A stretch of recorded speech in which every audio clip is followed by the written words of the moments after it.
Hello नमस्कार दोस्तों, स्वागत है आपका आज के मुख्य समाचारों की वीडियो में। जी हां दोस्तों, यहां पर आपको देखने को मिलेगी सुबह से लेकर शाम तक की सारी के सारी बड़ी खबरें मुख्य समाचार ब्रेकिंग न्यूज़ अपडेट के रूप में। तो दोस्तों, आप लोगों से रिक्वेस्ट है इस वीडियो को ज़्यादा से ज़्यादा लाइक और शेयर करें, साथ ही हमारे चैनल को सब्सक्राइब करके बेल आइकन का बटन भी दबा दें।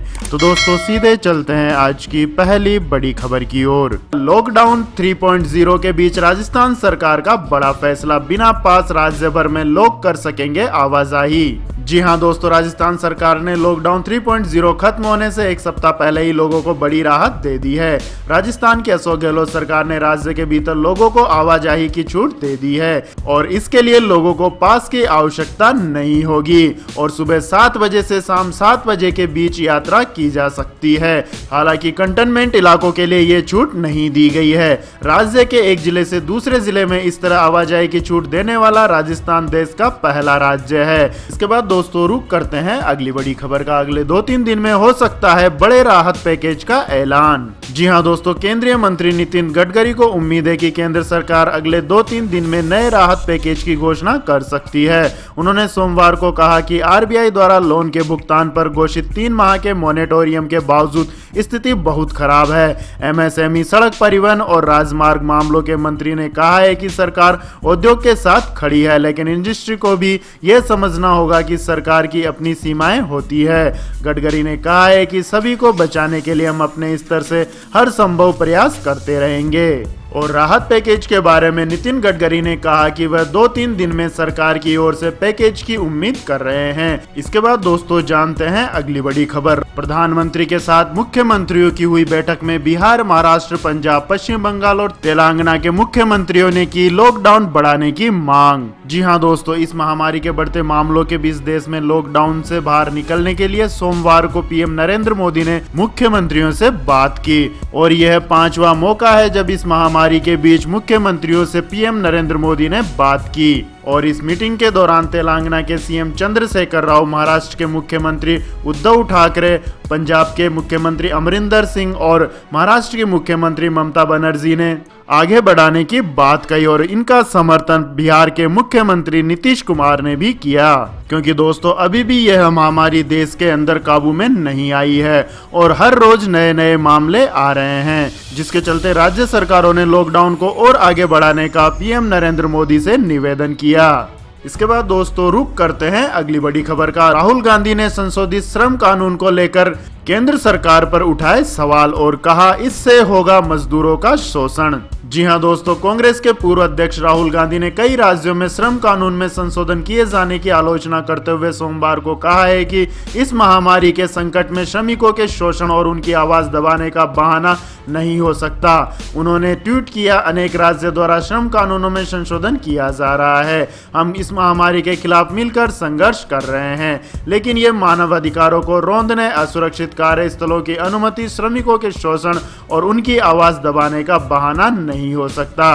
कांग्रेस ने कहा है कि इन मूलभूत सिद्धांतों पर कोई समझौता नहीं हो सकता। दरअसल कई राज्यों ने अपने यहाँ श्रमिकों के लिए कामकाज के घंटों को 8 घंटे से बढ़ाकर 12 घंटे कर दिया है।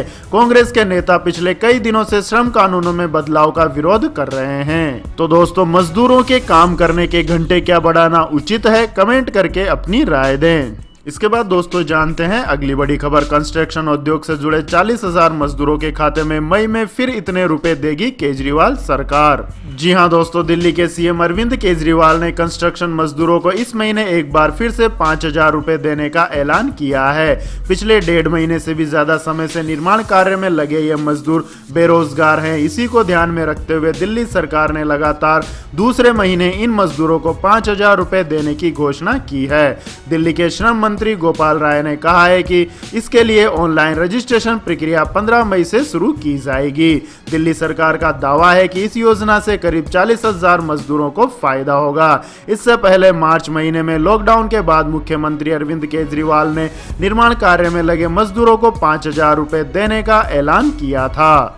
इसके बाद दोस्तों जानते हैं अगली बड़ी खबर। चीन में फिर इस महामारी ने की वापसी। 17 नए केस मिलने के बाद सुलान शहर में हुआ लॉकडाउन। जी हां दोस्तों, चीन में एक बार फिर इस संक्रमण का नया क्लस्टर मिला है। रूस की सीमा के नजदीक स्थित जिलिन प्रांत के शुलान शहर में 17 लोगों के संक्रमित पाए जाने के बाद चीनी सरकार ने देरी न करते हुए शहर में लॉकडाउन और यात्रा प्रतिबंधों की घोषणा कर दी है। मिली जानकारी के मुताबिक यह संक्रमण किसी एक ही सोर्स से फैला है और फिलहाल यह संक्रमण कहां तक पहुंचा है इसकी जांच की जा रही है। इसके बाद दोस्तों जानते हैं अगली बड़ी खबर। लेकिन दोस्तों अगली खबर जानने से पहले आप लोगों से गुजारिश है, अगर आपको हमारा ये वीडियो अभी तक पसंद आया है तो इसे लाइक करें, कमेंट करें और हमारे चैनल को सब्सक्राइब करें। तो दोस्तों जानते हैं अगली बड़ी खबर। प्रवासी मजदूरों के लिए अब रोजाना 100 श्रमिक स्पेशल ट्रेनें चलाएगा इंडियन रेलवे।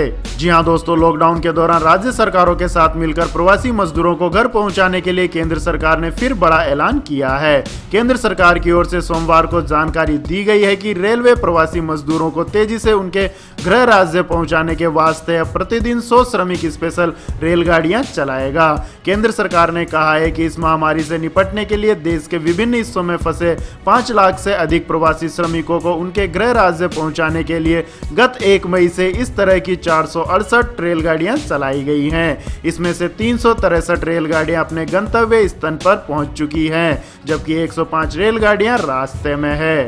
इसके बाद दोस्तों जानते हैं अगली बड़ी खबर। अजीत डोभाल के पीओके प्लान से पाकिस्तान में बौखलाहट, एक्शन में भारतीय सेना। जी हां दोस्तों, पूर्व प्रधानमंत्री अटल बिहारी वाजपेयी ने अरसा पहले अखंड भारत का सपना देखा था। क्या वो सपना 2020 में पूरा होने जा रहा है? ये सवाल इसलिए है क्योंकि पीओके को लेकर हिंदुस्तान के कई एक्शन प्लान सामने आ रहे हैं। पीओके पर राष्ट्रीय सुरक्षा सलाहकार अजीत डोभाल ने बहुत बड़ी बैठक की है। ऐसे में उम्मीद जताई जा रही है कि पाकिस्तान के कब्जे वाले हमारे कश्मीर के अच्छे दिन आने वाले हैं। आजकल पाकिस्तान के प्रधानमंत्री इमरान खान दहशत में है और भारत के आक्रामक रवैये से बाजवा के फौज की हालत पतली हो गई है। दोस्तों आपको क्या लगता है, भारतीय सरकार पीओके को भारत में वापस मिलाने के लिए कोई प्लानिंग कर रही है? कमेंट करके अपनी राय दें। इसके बाद दोस्तों जानते हैं अगली बड़ी खबर। एमएसएमई को वेतन भुगतान के लिए आसानी से मिलेगा लोन, सरकार देगी क्रेडिट गारंटी। जी हां दोस्तों, इस महामारी का अर्थव्यवस्था पर बुरा असर पड़ा है। अब सरकार अर्थव्यवस्था में तेजी लाने के लिए प्रोत्साहन पैकेज पर विचार कर रही है। पैकेज में सरकार एमएसएमई सेक्टर के लिए अतिरिक्त क्रेडिट की घोषणा कर सकती है। इस क्रेडिट से एमएसएमई को अपनी वर्किंग कैपिटल के 10 से 15% के बराबर लोन लेने में आसानी होगी और वे वेतन का भुगतान कर सकेंगे। आपकी जानकारी के लिए बता दें दोस्तों, मौजूदा समय में बैंक एमएसएमई को वर्किंग कैपिटल का 10% तक अतिरिक्त क्रेडिट लाइन उपलब्ध करा रहे हैं। यदि सरकार क्रेडिट गारंटी देती है तो भविष्य में ये क्रेडिट लाइन बढ़ सकती है। लॉकडाउन लागू होने के बाद करीब 2 महीने से अधिकांश माइक्रो, स्मॉल एवं मीडियम इंटरप्राइजेस में काम पूरी तरह से ठप हो चुका है और इसी कारण से एमएसएमई उद्योगों के पास वेतन भुगतान करने के लिए पैसे नहीं है। इसके बाद दोस्तों जानते हैं आज के मौसम अपडेट्स। मौसम विभाग ने जारी किया अलर्ट, अगले कुछ दिनों तक आते रहेंगे आंधी और बारिश। जी हां दोस्तों, मौसम विभाग ने अगले 5 दिनों के लिए पूर्वानुमान जारी किया है। मौसम विभाग के मुताबिक पश्चिमी विक्षोभ और उत्तर पश्चिम भारत के ऊपर पूर्वी हवाओं से बने चक्रवात के चलते अगले 24 घंटों के दौरान पश्चिमी हिमालयी क्षेत्र और उत्तर पश्चिम भारत के मैदानी क्षेत्र के ऊपर छिटपुट स्थानों पर आंधी के साथ बारिश की संभावना है। हवा की स्पीड 50 किलोमीटर प्रति घंटा तक रह सकती है। रिपोर्ट के मुताबिक जम्मू कश्मीर, लद्दाख, हिमाचल प्रदेश, दिल्ली, चंडीगढ़, उत्तर प्रदेश सहित आसपास के कुछ राज्यों में तेज हवाओं के साथ बारिश होने की संभावना है। मौसम विभाग के मुताबिक 14 मई से एक नया पश्चिमी विक्षोभ सक्रिय हो रहा है। इस पश्चिमी विक्षोभ का असर पश्चिमी हिमालयी क्षेत्र पर देखा जाएगा। इसके प्रभाव से 14 मई से अगले 1-2 दिन तक आसपास के राज्यों में तेज हवाओं के साथ बारिश होगी। मौसम विभाग की रिपोर्ट के मुताबिक एक कम दबाव के क्षेत्र के चलते 13 और 14 मई को केरल, तमिलनाडु और कर्नाटक के तटीय इलाकों में तेज बारिश होने की संभावना बनी हुई है। कुछ जगहों पर बारिश के साथ ओले गिरने की भी संभावना बनी हुई है। इसके अलावा दोस्तों अगले 4-5 दिनों के दौरान उत्तर पूर्व भारत के कई हिस्सों में आंधी और बारिश होने की संभावना है। इसके बाद दोस्तों रुक करते हैं आज के पेट्रोल और डीजल के दामों का। तो दोस्तों देश भर में जारी लॉकडाउन और उद्योग धंधों के बंद होने के कारण पेट्रोल और डीजल की खपत में काफी कमी आई है, जिसके चलते पेट्रोल और डीजल के दाम कई दिनों से स्थिर बने हुए हैं। आपकी जानकारी के लिए बता दें दोस्तों, देश की राजधानी दिल्ली में 1 लीटर पेट्रोल का दाम 71.26 पर कई दिनों से बना हुआ है, जबकि 1 लीटर डीजल का दाम 69.39 है। इसके बाद दोस्तों जानते हैं अगली बड़ी खबर। सस्ता हो गया सोना, चांदी हुई 725 रुपए मजबूत।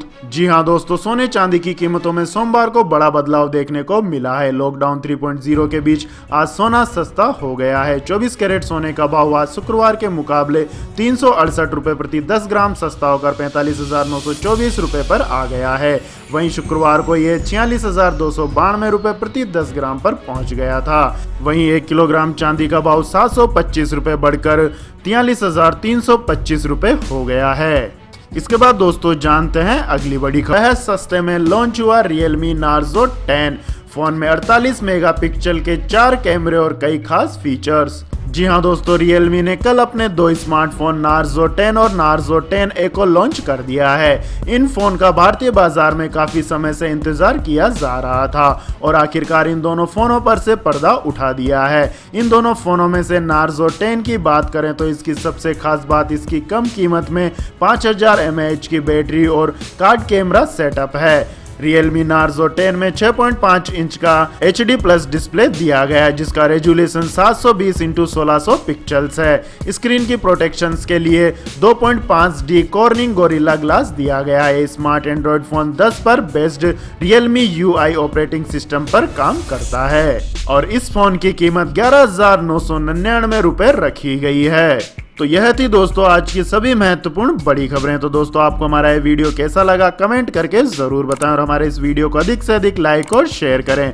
साथ ही हमारे चैनल को सब्सक्राइब करके बेल आइकन का बटन भी दबा लें। धन्यवाद। जय हिंद, जय भारत, वंदे मातरम।